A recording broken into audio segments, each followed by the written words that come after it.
Computer बिना operating system के bro वैसे ही है जैसे हमारा शरीर बिना जान के।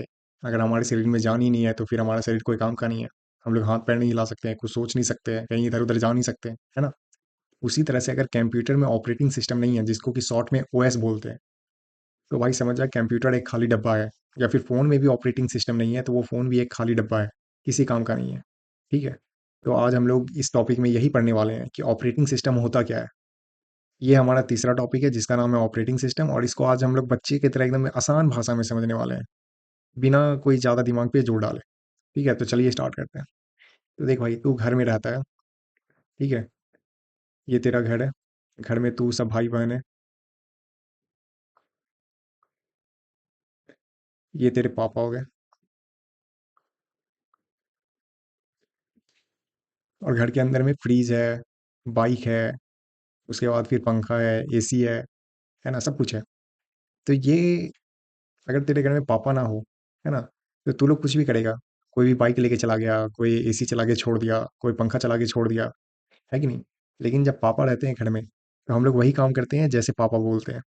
पापा बोलेंगे पंखा चलाओ तो हम लोग पंखा चलाते हैं। किसी को बोलते हैं तू बाइक लेके नहीं जाएगा तो वो बाइक लेके नहीं जाता है। किसी को बोलते हैं कार लेके नहीं जाएगा तो वो कार लेके नहीं जाता है ना। तो ऑपरेटिंग सिस्टम का भी वही काम है। तू कभी सोचा है कि जब तू पावर बटन दबाता है फ़ोन में तो फ़ोन ऑन क्यों हो जाता है? वॉल्यूम बटन दबाने से फ़ोन ऑन क्यों नहीं होता है? कभी सोचा है? नहीं ना। तो ये ऑपरेटिंग सिस्टम की एक वजह से ही होता है। जब तू कीबोर्ड में ए दबाता है तो ए ही क्यों लिखाता है? क्यों नहीं बी लिखाता है कि नहीं? जब तू वॉल्यूम का बटन दबाता है तो वॉल्यूम ऊपर नीचे ही क्यों होता है? उससे कुछ और काम क्यों नहीं होता है? ऐसा इसलिए हुआ क्योंकि उसमें ऑपरेटिंग सिस्टम डाला हुआ है कि ये बटन दबाने से यही काम होगा। तो आसान भाषा में ये है कि ऑपरेटिंग सिस्टम जो है ना, वो कंट्रोल करता है चीज़ों को, कि कौन-सा चीज़ क्या काम करने वाला है, कौन-सा बटन कौन काम करेगा, कहाँ दाबने पे क्या होगा, कहाँ नहीं दाबने पे क्या नहीं होगा, ये सारा चीज़। ठीक है? तो इसको एग्ज़ाम वाले डेफ़िनेशन में अगर देखें, तो ऑपरेटिंग सिस्टम एक सॉफ्टवेयर होता है, जो यूज़र का मतलब होता है हम लोग, जो यूज़ करता है कंप्यूटर, फ़ोन, लैपटॉप जो यूज़ कर रहा है, वो हो गया यूज़र। ठीक है? चाहे तू हो गया, हम हो गए, तेरा भाई-बहन कोई भी, तो उसको यूज़र बोलेंगे। यूज़र और कंप्यूटर हार्डवेयर का मतलब हो गया keyboard, mouse, CPU, monitor, scanner, printer, जो चीज़ को हम लोग छू सकते हैं, है ना? इस दोनों के बीच, यूज़र और कंप्यूटर हार्डवेयर के बीच एक ब्रिज का काम करता है। जैसे कि ये कंप्यूटर है ना? इसमें हम लोग जब पावर बटन दबाते हैं, तो कंप्यूटर ऑन हो जाता है कि नहीं? जब पावर बटन दबाएगा तो कंप्यूटर ऑन होके ऐसा दिखने लगेगा। क्यों ना हम लोग इंटर बटन दबाएँ तो कंप्यूटर ऑन हो जाए? ऐसा होता है? नहीं होता, क्योंकि पहले से डाला हुआ है कि पावर बटन दबाओगे तो कंप्यूटर ऑन होगा। उसी तरह से जब फ़ोन में हम लोग पावर बटन दबाते हैं, ये वाला बटन, तो हम लोग का फ़ोन ऐसा दिखने लगता है, उसका डिस्प्ले दिखने लगता है। क्यों ना ऐसा हो कि वॉल्यूम बटन दबाएँ, तो हमारा फ़ोन ऑन हो जाए, है ना? तो कौन-सा बटन क्या करेगा, वही चीज़ ऑपरेटिंग सिस्टम डिसाइड करता है। समझ गए ब्रो? बस सिंपल सा बात है कि यूज़र कौन-सा बटन दाबेगा तो क्या काम होगा, वही काम है ऑपरेटिंग सिस्टम का। ये एक सॉफ्टवेयर है जो कि सारा कुछ बताता है कि ये बटन दाबो तो ये होगा, ये बटन दाबो तो ये होगा, बस। तो अब हम लोग देखते हैं कि ऑपरेटिंग सिस्टम काम कैसे करता है, ठीक है? तो पहले क्या करते हैं हम लोग, कंप्यूटर को चालू करते हैं। हमारे कंप्यूटर में, लैपटॉप में, फ़ोन में बटन होता है, पावर बटन जिसको बोलते हैं, वो दाबोगे तो कंप्यूटर ऑन हो जाएगा। जैसे ये कंप्यूटर है, ठीक है, डेस्कटॉप। तो ये यहाँ पे इसका पावर बटन है, ये दाबने पे ऐसा स्क्रीन दिखने लगता है, इसको बोलते हैं डिस्प्ले, ठीक है? तो पहले क्या होता है, जब पावर बटन दाबते हैं तो क्या होता है, बूटिंग प्रोसेस होता है। ये हम आगे थोड़ी देर में तेरे को बताने वाले हैं, बूटिंग प्रोसेस क्या होता है, बहुत ही आसान है। उसके बाद क्या होता है, यूज़र को डेस्कटॉप दिखाई देता है, ये डेस्कटॉप यही है। ये जो खुला हुआ है ना स्क्रीन, ये दिखाई देता है। फिर माउस, कीबोर्ड, ऐप सब काम करने लगता है। माउस, कीबोर्ड, ये सारा चीज़ जो है, ये काम करने लगता है। अब आसान भाषा में समझ भाई। जब तू पावर बटन दबाता है ना? तो कंप्यूटर ऑन हो जाता है ये।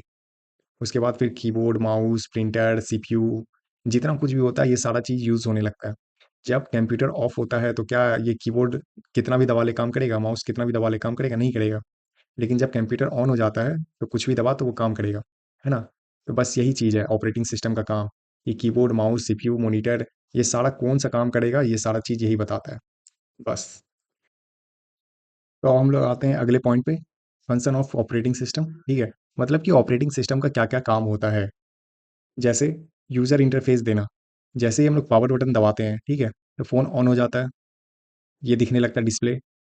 उसके बाद ऐप भी दिखने लगता है कि हमारे फ़ोन में कौन-कौन सा ऐप है, कॉल है, व्हाट्सएप है, इंस्टाग्राम है, फेसबुक है, तो ये सारा चीज़ दिखाता है, ठीक है? अगला काम होता है रिसोर्स मैनेज करना, ठीक है? रिसोर्स का मतलब होता है कि तुम्हारे पास जो सुविधाएँ हैं, उसको मैनेज करना, जैसे सीपीयू, रैम, प्रिंटर। तेरे घर में अगर 1 केजी चावल है, तो तू 5 लोग हैं तो थोड़ा-थोड़ा बाँट-बाँट के खाएगा, है ना? उसी तरह से कंप्यूटर में, फ़ोन में भी मेमोरी कार्ड होता है, पावर होता है कि कितना पावर है हमारे पास, उस हिसाब से सबको बाँटता है। सीपीयू कितना यूज़ करेगा, रैम कितना यूज़ करेगा, प्रिंटर कितना यूज़ करेगा, कीबोर्ड कितना यूज़ करेगा, माउस कितना यूज़ करेगा, ये सारी चीज़ को मैनेज करता है। कौन करता है? तो ऑपरेटिंग सिस्टम मैनेज करता है, ठीक है? फ़ाइल को मैनेज करना, वो अपने घर में, अपने रूम में सब सामान को एक जगह नहीं रखता होगा। कोई सामान को इधर रखना है, कौन सामान को उधर रखना है, कौन-सा चीज़ कहाँ पे रखाएगा, ये सारा चीज़ तू मैनेज करता होगा, है ना? उसी तरह से हमारे फ़ोन में, लैपटॉप में, कंप्यूटर में सारा फ़ाइल अलग-अलग जगह होता है। कहाँ पे रखना है, नहीं रखना है, ये सारा चीज़ कौन मैनेज करता है? ऑपरेटिंग सिस्टम मैनेज करता है, कि उस फ़ाइल का नाम क्या होगा, उसका नाम बदल के क्या रखना है, उसको डिलीट कब करना है, या फिर उसको कहाँ पे सेव करके रखना है, ये सारा चीज़। सिक्योरिटी देना, मतलब कि हमारे कंप्यूटर, लैपटॉप में कोई इधर-उधर छेड़छाड़ ना कर दे, इसके लिए हम लोग पासवर्ड वगैरह लगाते हैं, है कि नहीं? तो बस वही सिक्योरिटी देता है कौन? Operating system. ऐप को चलाना, हमारे फ़ोन में जो ऐप है ना? जैसे हम लोग व्हाट्सएप दाबते हैं तो उसके अंदर भी खुल जाता है सबका चैट वगैरह। फिर चैट दाबते हैं तो उसके अंदर हम लोग क्या बातचीत किए वो दिखने लगता है। तो ये सब कौन चलाता है? ये सब मैनेज करता है कौन? Operating system. बूटिंग करना, ठीक है? स्टार्ट होते ही लोड होना। अभी हम तेरे को बताते हैं बूटिंग होता क्या है एक्चुअली में। जब कंप्यूटर ऑन करते हैं तो ओएस खुद लोड करता है, ठीक है? और सिस्टम को रेडी बनाता है, इसे ही बूटिंग कहते हैं। जैसे तू सोया हुआ है, ठीक है? तू सोया हुआ है, तेरे को सुबह-सुबह घर वाला उठाता है कि भाई उठ, स्कूल जाना है। ये है तेरा स्कूल। जैसे ही तू सो के उठता है ना, तो क्या करता है? पहले फ्रेश होता है, उसके बाद फिर ब्रश करने जाता है, उसके बाद फिर नहाता है, उसके बाद फिर कपड़ा पहनता है, खाना खाता है, साइकिल या बस लेता है, उसके बाद फिर स्कूल तू चला जाता है कि नहीं? तो ये सो के उठने से लेके स्कूल जाने के बीच जो काम हुआ, उसको बोलते हैं बूटिंग प्रोसेस, ठीक? अब उसी तरह से जैसे हम लोग पावर बटन दबाते हैं, तो हमारा ये डिस्प्ले दिखता है, तो बीच में कुछ तो सेकंड लगता है ना, अचानक से डिस्प्ले नहीं दिखता हम लोग का, तो उसी को बोलते हैं बूटिंग। ये बूटिंग कितने तरह का होता है? बूटिंग 2 तरह का होता है, एक होता है कोल्ड बूटिंग, एक होता है वार्म बूटिंग। कोल्ड बूटिंग किसको बोलते हैं? जब हमारा फ़ोन ऑफ होता है, ठीक है? फ़ोन जब ऑफ होता है, उसको ऑन करते हैं, तो उसको बोलते हैं हम लोग कोल्ड बूटिंग, ठीक है? तू देखता होगा फ़ोन को जब तू स्विच ऑफ कर दे, उसके बाद फिर जब स्विच ऑन करेगा, थोड़ा समय लगेगा, उसके बाद फिर ऐसा कुछ फ़ोन का नाम दिखेगा, क्या नाम है? उसके बाद जाके ऐसा डिस्प्ले दिखता है, ठीक है कि नहीं? तो इसी को बोलते हैं कोल्ड बूटिंग। उसके बाद फिर हम लोग कभी-कभी क्या करते हैं कि फ़ोन चला रहे हैं, हैंग करने लगता है, तो हम लोग फ़ोन को रिस्टार्ट कर देते हैं, है कि नहीं? तो जब हम लोग फ़ोन को रिस्टार्ट करते हैं, चलते हुए फ़ोन को रिस्टार्ट करते हैं, तो उसको बोलते हैं वार्म बूटिंग, ठीक है? तो बस वही चीज़ है। कोल्ड बूटिंग में जब पावर ऑफ से ऑन किया जाए और वार्म बूटिंग में जब रिस्टार्ट किया जाए। उसी तरह से कंप्यूटर सेम चीज़ है भाई, जब जैसे हमारा फ़ोन है वै उसी तरह से हमारा कंप्यूटर भी है, लैपटॉप भी है, ये सारा चीज़ वैसे ही काम करता है। जब हम लोग लैपटॉप को ऑन करते हैं, है कि नहीं? तो वो हो जाता है कोल्ड बूटिंग। जब लैपटॉप चल रहा है, देखते हैं कि नहीं ये भाई थोड़ा हैंग कर रहा है या फिर रिस्टार्ट करना है इसको, है ना? तो रिस्टार्ट करते हैं तो उसको वार्म बूटिंग कहते हैं। बस सिंपल है। अब अगले पार्ट में हम लोग देखते हैं कि ऑपरेटिंग सिस्टम का कितना टाइप होता है, ठीक है? ऑपरेटिंग सिस्टम का जनरली 4 टाइप होता है, single user OS, multi user OS, graphical user interface और सीयूआई बेस्ड ओएस, ठीक है? तो सिंगल यूज़र ओएस बोलते किसको है? जो कि जिसको सिंगल यूज़र यूज़ करे, मतलब कि एक आदमी यूज़ करे, उसको सिंगल यूज़र ओएस बोलते हैं, जैसे विंडोज़। और मल्टी यूज़र ओएस किसको बोलते हैं? कि मतलब एक ही चीज़ को बहुत सारे लोग यूज़ कर रहे हैं, उसको बोलते हैं मल्टी यूज़र ओएस। उसका एग्ज़ाम्पल क्या है? लाइनक्स। ठीक है? ग्राफिकल यूज़र बेस्ड ओएस क्या है? विंडोज़, जिसमें कि ग्राफिकल फ़ोटो, वीडियो वगैरह भी दिखता है। सीयूआई जिसका फुल फॉर्म होता है ब्रो, कैरेक्टर यूज़र इंटरफेस, ठीक है? कैरेक्टर यूज़र इंटरफेस बेस्ड जो ओएस होता है, वो होता है टीओएस कमांड लाइन। इतना डीपली हम लोग को नहीं जाना है ब्रो, हम लोग को सिंपली याद रखना है कि जो पॉपुलर ओएस होते हैं ऑपरेटिंग सिस्टम्स, उसके बारे में याद रखना है, ठीक है? जैसे हमारे कंप्यूटर जो होता है, कंप्यूटर में यूज़ करते हैं हम लोग Windows, Linux, Mac OS. MacBook जो कि एप्पल का प्रोडक्ट है, उसमें मैक ओएस यूज़ करते हैं। और विंडोज़ जो होता है हमारे नॉर्मल जो लैपटॉप्स वगैरह होते हैं, एचपी हो गया, डेल हो गया, लेनोवो हो गया, ये सारी चीज़ों में विंडोज़ या फिर लाइनक्स यूज़ करते हैं। मोबाइल में क्या यूज़ करते हैं? एंड्रॉइड या फिर आईओएस। आईओएस किसका प्रोडक्ट है? ये एप्पल कंपनी का प्रोडक्ट है। एप्पल के फ़ोन में तेरे को आईओएस दिखेगा। Server, Unix, red hat, Linux. तो इसमें से इन तीनों में से सबसे इंपॉर्टेंट ये है कि कंप्यूटर में कौन-सा ऑपरेटिंग सिस्टम यूज़ किया जाता है। तो कंप्यूटर में यूज़ करते हैं हम लोग विंडोज़, ठीक है? ये ऑप्शन में हमेशा दिखेगा, तो ये मार के आ जाना। बाकी ऑप्शन में लाइनक्स होगा तो लाइनक्स भी सही है, और मैक ओएस है तो मैक ओएस भी सही है। तो हम लोग अगले पार्ट की ओर चलते हैं, ठीक है? तो हमारा अगला पार्ट है फाइल सिस्टम क्या होता है? तो फाइल सिस्टम समझने से पहले तू ये समझ कि जैसे तेरा घर है, तेरे घर में कौन-सा सामान कहाँ पे रखा हुआ होगा, ये पहले से डिसाइड होता है, हम लोग डिसाइड करते हैं, है कि नहीं? कि गाड़ी यहाँ पे लगाना है, टीवी यहाँ पे लगेगा, वॉशिंग मशीन यहाँ पे रहेगा, फ्रिज यहाँ पे रहेगा, है कि नहीं? उसके बाद फिर तेरा रूम भी होगा। तू अपने रूम में डिसाइड करता होगा कि कपड़ा यहाँ पे रखना है, यहाँ पे टीवी लगवाना है, बेड इस कॉर्नर में लगा हुआ रहेगा, है ना? तो ये कौन डिसाइड करता है? हम लोग डिसाइड करते हैं। तो बस उसी तरह से कंप्यूटर में फाइल सिस्टम होता है कि कौन सा चीज़ कहाँ पे रहेगा, फ़ोटो कहाँ पे रहेगा, वीडियो कहाँ पे रहेगा, कोई डेटा है जैसे कोई पीडीएफ है, कोई फ़ाइल है, वो सब कहाँ पे रहेगा, बस वही चीज़ है। ऑपरेटिंग सिस्टम फ़ाइल को स्टोर करता है, ऑर्गेनाइज़ करता है, एक्सेस करता है। मतलब कि ऑपरेटिंग सिस्टम जो है फ़ाइल को स्टोर करता है कि कहाँ पे इसको रखना है, ऑर्गेनाइज़ करता है कि कैसे रखना है, कौन-सा सामान कहाँ पे रहेगा, जैसे हम लोग रूम में रखते हैं ना, उसी तरह से ये ऑपरेटिंग सिस्टम भी डिसाइड करता है कौन-सा चीज़, फ़ोटो कहाँ पे रखना है, वीडियो कहाँ पे रखना है, ये सारा चीज़। और एक्सेस करता है। एक्सेस का मतलब होता है कि यूज़ करेगा, कौन-कौन यूज़ करेगा वो बताता है। जैसे तेरे रूम में कोई तेरा कपड़ा कौन यूज़ करेगा? तू यूज़ करेगा, है ना? हो सकता है तेरा भाई भी यूज़ कर सकता है, लेकिन कोई बाहर का आदमी यूज़ कर सकता है? नहीं। बस वही चीज़ है कंप्यूटर में एक्सेस करता है कि कौन-सा आदमी इस चीज़ को एक्सेस कर सकता है, कौन एक्सेस नहीं कर सकता है, कौन यूज़ कर सकता है, कौन यूज़ नहीं कर सकता है, बस। तो फाइल सिस्टम का शॉर्ट में समझ तो फाइल कहाँ पे रहेगा, फाइल कैसे रहेगा, फाइल को कौन यूज़ करेगा, ये ऑपरेटिंग सिस्टम डिसाइड करता है। तो विंडोज़ में एनटीएफएस और FAT32 ये जो है विंडोज़ में होता है जो कि फाइल सिस्टम को ऑर्गेनाइज़ करता है, एक्सेस करता है और स्टोर करके रखता है। लाइनक्स में EXT4 मतलब ये इतना डीपली मत जा, बस इतना समझ फाइल सिस्टम ये होता है कि फाइल कैसे रखेगा, कहाँ पे रखेगा और उसको यूज़ कौन करेगा, बस। अगले पॉइंट में हम लोग देखते हैं इंपॉर्टेंट कीवर्ड्स। इंपॉर्टेंट कीवर्ड्स अगर तू जान लिया ब्रो तो समझ जा कि तू इस चैप्टर को शॉर्ट में समझ गया, है ना? तो पहला हम लोग देखते हैं ऑपरेटिंग सिस्टम। ऑपरेटिंग सिस्टम क्या होता है? अगर तेरे घर में टीवी है, अगर टीवी का रिमोट ही तेरे पास नहीं है, तो क्या तू चैनल चेंज कर सकेगा? नहीं। क्या तू वॉल्यूम बढ़ा सकेगा? नहीं। वॉल्यूम घटा सकेगा? नहीं। है ना? तो वॉल्यूम बढ़ाना, घटाना, चैनल बदलना, ये सारा चीज़ कौन डिसाइड करता है? रिमोट डिसाइड करता है। उसी तरह से हमारे कंप्यूटर में कौन-सा बटन दाबने से क्या होगा, नहीं होगा, ये डिसाइड कौन करता है? Operating system. तो बस समझ जा ऑपरेटिंग सिस्टम को हिंदी में ऑपरेटिंग सिस्टम ही बोलते हैं और बाद आते हैं बूटिंग में। बूटिंग क्या होता है? जब तू अपना फ़ोन को ऑफ कर देता है, उसके बाद जब ऑन करता है तो सीधा तेरे को डिस्प्ले नहीं दिखता है ब्रो। जब तू ऑन करेगा फ़ोन को, तो वो थोड़ा समय लेता है, उसके बाद फ़ोन का नाम लिखाएगा, उसके बाद जाके तेरा वॉलपेपर दिखेगा। वो जो फ़ोन को ऑफ से ऑन करते हैं, उसी को बूटिंग बोलते हैं, ठीक है? अब देखते हैं जीयूआई। जीयूआई का फुल फॉर्म होता है ग्राफिकल यूज़र इंटरफेस।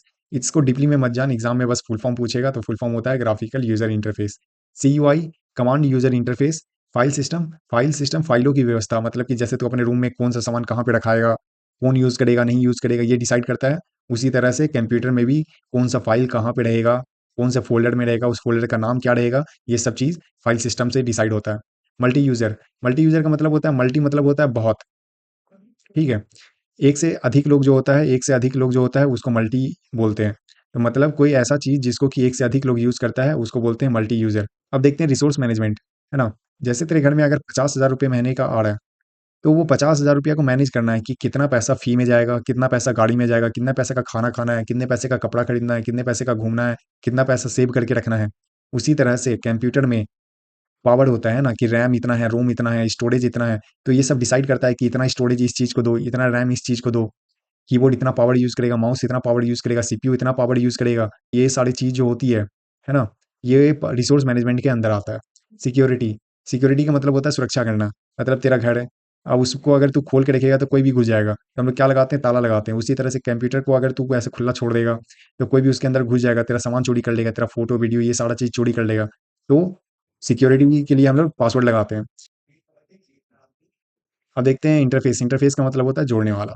तो भाई यहाँ तक तेरा हो गया टॉपिक समाप्त। अब हम लोग देखते हैं बहुत इंपॉर्टेंट चीज़ जो है कि हमारा पीवाईक्यू, ठीक है? बस इतना ही तेरे से 5-6 पीवाईक्यू पूछेगा इस टॉपिक से। उसके बाद फिर तू ज़्यादा डीपली मत पढ़ इसको, ज़्यादा डीपली पढ़ेगा तो दिमाग ही हैंग होगा, कुछ हो नहीं से रहा।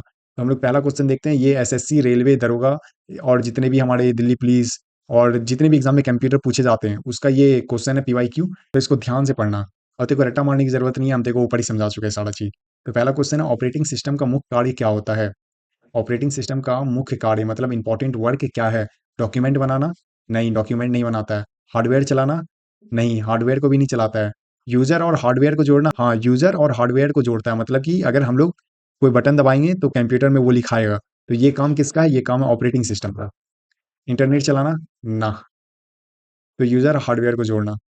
दूसरे क्वेश्चन में देखते हैं, जीयूआई का मतलब क्या है? जीयूआई का फुल फॉर्म होता है ग्राफिकल यूज़र इंटरफेस, ठीक है? अब तीसरे क्वेश्चन में देखते हैं कि लाइनक्स किस तरह का ऑपरेटिंग सिस्टम है। लाइनक्स एक मल्टी यूज़र ऑपरेटिंग सिस्टम है। मल्टी यूज़र का मतलब होता है कि एक ही ऑपरेटिंग सिस्टम को बहुत सारा लोग एक साथ यूज़ कर रहा है, ठीक है? तो वो उसका एग्ज़ाम्पल है Linux. Single user operating system का एग्ज़ाम्पल क्या है? विंडोज़। तो एग्ज़ाम में अधिकतर यही 2 को पूछा जाता है कि सिंगल यूज़र ऑपरेटिंग सिस्टम का एक एग्ज़ाम्पल दो, तो विंडोज़ दे देना, है ना? उसके बाद फिर मल्टी यूज़र ऑपरेटिंग सिस्टम का एक एग्ज़ाम्पल, तो फिर लाइनक्स दे देना। समझ गए? अब हम लोग चलते हैं चौथे क्वेश्चन में। चौथा क्वेश्चन बोलता है, जब सिस्टम को रीस्टार्ट किया जाता है, उसे क्या कहते हैं? जब तू फ़ोन चला रहा है, चलाते-चलाते तेरा फ़ोन हैंग करने लगा, तो तू उसको क्या करता है, रीस्टार्ट कर देता है। मतलब कि तू ऑफ कर देता है और वो अपने आप ऑन भी हो जाता है, तो उसको बोलते हैं रीस्टार्ट। हमारे फ़ोन में ऑप्शन होता है पावर ऑफ और रीस्टार्ट करने का, वैसे ही लैपटॉप में भी ऑप्शन होता है पावर ऑफ, रीस्टार्ट करने का, ठीक है? तो ये होता क्या है, इसको बोलते क्या है? इसको बोलते हैं बूटिंग। बूटिंग अब 2 तरह का होता है, ठीक है? बूटिंग 2 तरह का होता है, एक होता है कोल्ड बूटिंग, एक होता है वार्म बूटिंग। तो जो फ़ोन चलते-चलते हम लोग ऑफ करते हैं, वो अपने आप ऑन हो जाता है, उसको बोलते हैं वार्म बूटिंग, ठीक है? और जो पहले से फ़ोन ऑफ है, उसको हम लोग ऑन करते हैं, या फिर हमारा लैपटॉप ऑफ है, बंद है, उसको ऑन करते हैं, तो उसको क्या बोलते हैं, कोल्ड बूटिंग। समझ गया? जैसे हम लोग गाड़ी बंद है हम लोग का, ठीक? उसको हम लोग ऑन करते हैं, तो उसको बोलते हैं कोल्ड स्टार्ट, ठीक है? तो बस सिंपली वही, जब सिस्टम को रीस्टार्ट किया जाता है, तो उसको बोलते हैं वार्म बूटिंग। 5वें क्वेश्चन में देखते हैं, विंडोज़ किस प्रकार का ऑपरेटिंग सिस्टम है? तो विंडोज़ जो है GUI, graphical user interface based operating system है। इसको ज़्यादा डीपली मत समझ भाई, काहे कि डीपली समझेगा तो दिमाग हैंग कर जाएगा और इतना डीप एग्ज़ाम में नहीं पूछेगा। बस हम जो पढ़ा रहे हैं यही एग्ज़ाम में पूछेगा। इसलिए बस इतना ही समझ, ऑपरेटिंग सिस्टम जो है विंडोज़, वो graphical user interface based operating system है। छठा क्वेश्चन में हम लोग देखते हैं, बूटिंग प्रोसेस में कौन लोड होता है? जब हम लोग ऑफ फ़ोन को ऑन करते हैं या फिर लैपटॉप जो बंद होता है उसको ऑन करते हैं, तो उसमें क्या लोड होता है? तो उसमें एमएस वर्ड लोड होता है? नहीं। ऑपरेटिंग सिस्टम लोड होता है? यस। कीबोर्ड लोड होता है? नहीं। Power supply? नहीं। तो ऑपरेटिंग सिस्टम में टिक मार देना। बूटिंग प्रोसेस में ऑपरेटिंग सिस्टम लोड होता है, ठीक है? एंड्रॉइड एक प्रकार का क्या है? हार्डवेयर है? नहीं। एप्लीकेशन सॉफ्टवेयर है? नहीं। ऑपरेटिंग सिस्टम है। प्रोग्रामिंग लैंग्वेज है? नहीं। ये है क्या? Operating system. ऑपरेटिंग सिस्टम का काम क्या है? यूज़र और हार्डवेयर को जोड़ना, ठीक है? जैसे तू फ़ोन में पावर बटन दबाता है, तो तेरा फ़ोन ऑन हो जाता है, ठीक है? तो वो फ़ोन को कैसे पता है कि ये बटन दबाने से फ़ोन ऑन कर देना है? जब हम लोग वॉल्यूम अप बटन दबाते हैं, तो हम लोग का वॉल्यूम बढ़ता है। जब वॉल्यूम डाउन बटन दबाते हैं, तो हम लोग का वॉल्यूम डाउन होता है। तो फ़ोन को कैसे पता है ये बटन दबाएँगे तो आवाज़ बढ़ा दो और ये बटन दबाया तो आवाज़ घटा दो? तो ये काम कौन करता है? ये काम करता है ऑपरेटिंग सिस्टम, या ऑपरेटिंग सिस्टम क्या है? एक सॉफ्टवेयर है, ठीक है? सॉफ्टवेयर जो है फ़ोन चलाता है और इसको पता है कि ये बटन दबाएगा तो ये काम करो, ये बटन दबाएगा ये काम करो, स्क्रीन पे यहाँ पे टच करेगा तो ये काम करना है।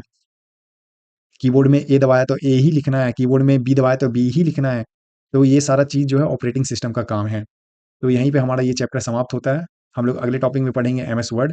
एमएस वर्ड बहुत ही सिंपल चैप्टर है, ठीक है? इससे तेरे को एग्ज़ाम में हमेशा कोई ना कोई सवाल ज़रूर पूछता है भाई, और बहुत ही आसान सवाल पूछता है। अगर तू रटेगा तो फिर कोई फ़ायदा नहीं है, लेकिन हम तेरे को समझा देंगे तो तेरे दिमाग में घुस जाएगा। इसलिए तू चैनल को सब्सक्राइब कर ले और वीडियो को लाइक भी कर दे, ठीक है? और अपने दोस्तों को भी भेज दे। तो हम लोग अगले वीडियो में फिर से मिलते हैं। तब तक के लिए बाय-बाय।